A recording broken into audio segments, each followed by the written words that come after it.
To me, the mark of love is what Peter's talking about. Is when you take the worst of a person and you can deal with that. It's easy to take the best, you know? And unfortunately, that's what we see of each other every Sunday we come here. For the most part, we see the best of each other in church for 2 hours, 3 hours. I see the best of Verna, and she sees the best side of me. And that's the easy. Oh yeah, I love Verna. Oh, she's just so great. She don't see the Ada side of me that she sees, or I don't see the Junior side. Because let's be honest, probably a whole different Verna, a whole different Larry when I'm not here. Now the Pipers, on the other hand, I mean, what you see here, that's every day. That's every day, baby.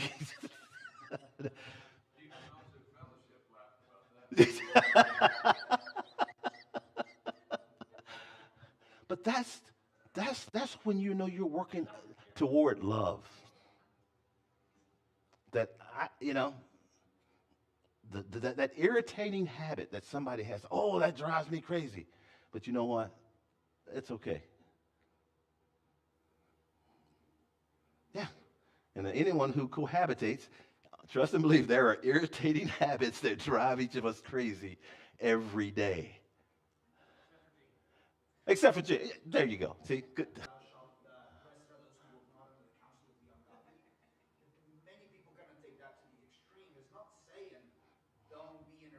Shit. Yeah. Yeah. Yeah.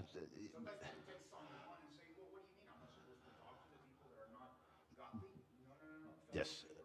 Great point. Because I've known people that with Christian that they felt like I can't talk to them. I can't. They're not a Christian, so I can't have any share many things together because the goal is to bring. No, fellowship with the body. So much so that I want to go out and. But think about us. You're right. How parochial we can be. Here's a woman been married 5 times.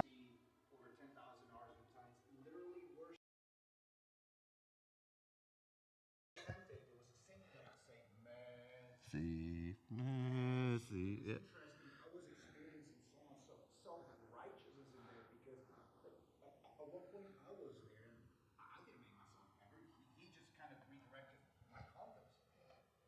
Yes.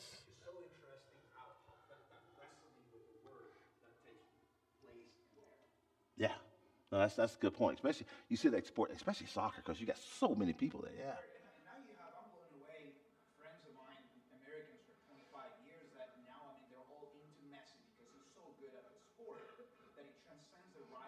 Yeah. Worship. Yeah. That's a good point. Wow. So as we look at these characteristics that Peter has given us through this letter to the church, he said, be humble, be courteous. Here again, and is he talking about being courteous to people? I just need to be courteous to Verna when she's nice to me on Sundays. Now the minute, you know, she comes in with a bad day and just kind of snaps, oh, I'm done with her. No, he said, be courteous when it's not easy. It's easy to be courteous when you're receiving that love back. He said, because these people that are scrutinizing you, they're not going to be, oh, you're a Christian, oh, that's so good. No, that's when we need to be courteous, be humble. Keep the tongue and lips from evil and deceitful speech. Evil language and deceitful speech. What we say in the environments that we're in. Yeah, but everybody says it, Miss Betty, Everybody says it. Why can't. Or, God knows my heart. You know what? He does. That's the problem. He does know our heart. Every little piece of dirt, everything in there, he knows every bit of it. But learning to speak. This is all preparation. So when we're suffering, when we're in that time of trial, that we've already prepared ourselves so that we don't have to go back and apologize later. Oh, yeah, well, I was just going through this. I'm sorry I said that. Yeah, is apologies good, but sometimes how good are apologies really?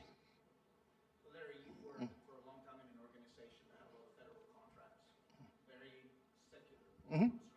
Yeah. How did you navigate, for instance, being courteous, which is not the same as being complacent? Because I think what shaped me for that thinking was really the Pentagon. When I worked at a couple places, but at the Pentagon, I worked for a three-star general directly. I was an E9 Chief Master Sergeant. My job was to go out to all the different Air Force bases and explain the policies of what the enlisted force, what we were doing within those environments. And he made it clear, Chief Wallington, you are speaking for me. When you go out to a base, you're not speaking your opinion. You're speaking on behalf of these 3 stars. So that made it easy for me. And I think when we realize who we are speaking on behalf of, think of our 3-star general, Jesus Christ. So when I'm out here, so it's now that took such a burden off of me. I'm just a mouthpiece. These aren't my policies. Whether love them or hate them, I'm taking the word of God. At the time, that general, I'm speaking on his behalf.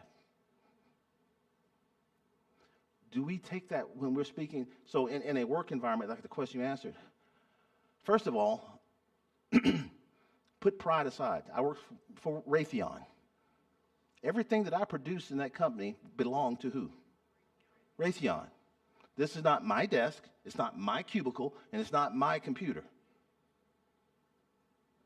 But most of us, we go into the workplace, what the first thing we say? He's sitting in my desk. No, he's sitting in Raytheon's desk. He's on my computer. No, she's on Raytheon's computer that Raytheon has been gracious enough to let you use while you are a servant in their environment.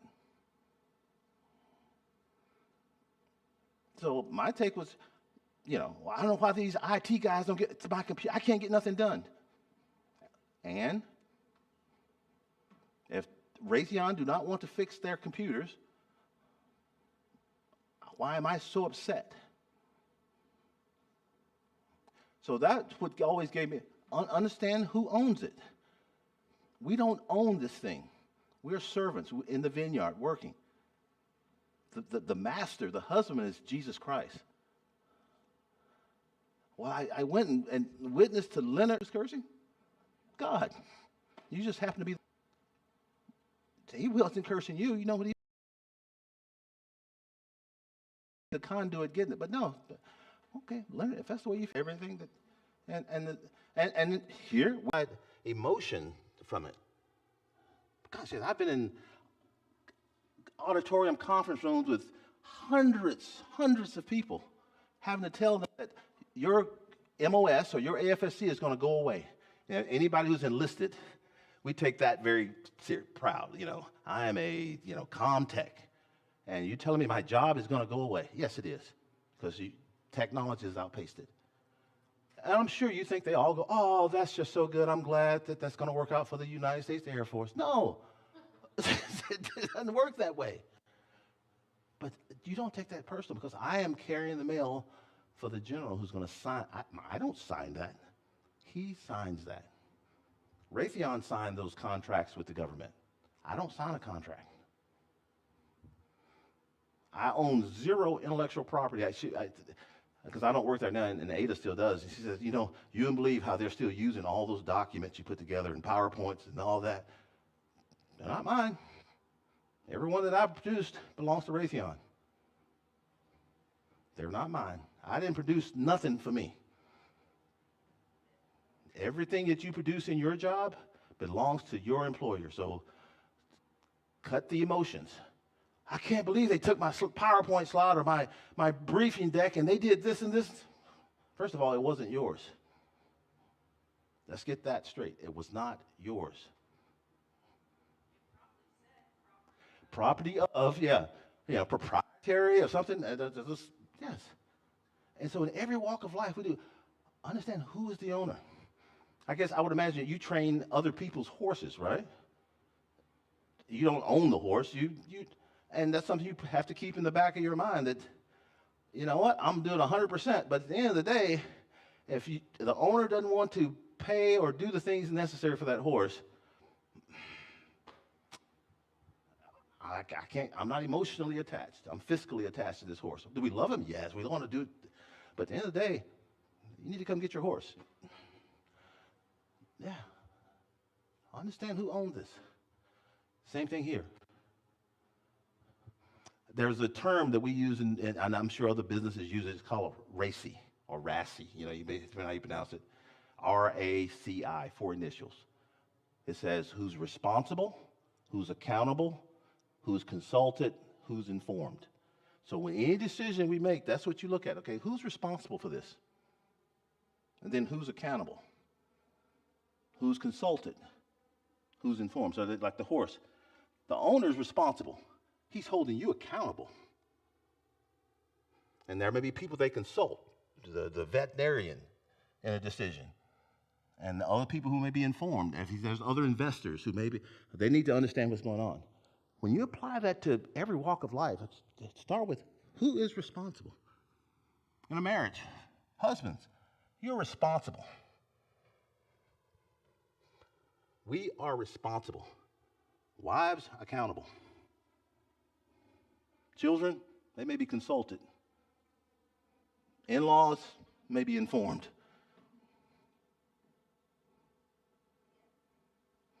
I'll give you a biblical example of that. I'm way off from where we are. Abraham and Sarah. Well, when he was Abram and she was Sarai. And she couldn't have a baby, right? We know the story. And she gets her handmaiden, I can't think of her name. Hagar. And she does all this, and she, gets Abram to sleep with Hagar, and you got Ishmael. And then when Isaac, the baby of promise, comes, now she's got attitude. And what mother, wife wouldn't? Let's be honest. Here's my baby. I'm 90 years old. I just had a baby, and now here's Ishmael, 12 years old, or 11, however old he was, and he's picking at him. And what did she do?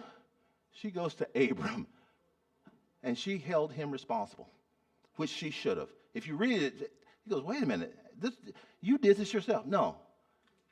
Abraham had the last say on if he's going to sleep with that woman or not. Go ahead. So he is responsible. Now, can she be held accountable for her actions? Yes. But Abram is responsible for that. Who did God hold responsible? Sarah? No. Abraham. Adam and Eve. Adam, you're responsible. He held Eve accountable. Adam, you're responsible. Because Eve could have eaten that fruit all day long. It was when Adam took the bite. So, RACI. If you haven't heard that acronym before, if you're in the corporate world, we use it all the time. Everything is done. We got, but it's a great way to think about, okay, who is responsible for this? And Gabe, it's you. For everything. You. And I think,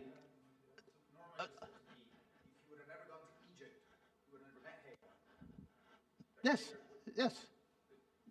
It's so many, when you start pulling that thread, here, over there. Yeah. Decisions made here because you didn't take responsibility to what God said. Now we're going to work through it. We're going to work through it. Just like when he said, this is my sister and not my wife, twice. And then his son then Isaac did the same thing. Yeah. So God works to do it, but he wants to prepare us. If you prepare properly, understanding who's responsible, who's accountable, who needs to be consulted, and who needs to be informed. Because sometimes we inform the wrong people, especially in marriages. I may hurt somebody's feelings here, I don't know. But sometimes we tell in-laws and family members way more than we should about what goes on in the confines of our house. Yes. Yeah. They don't.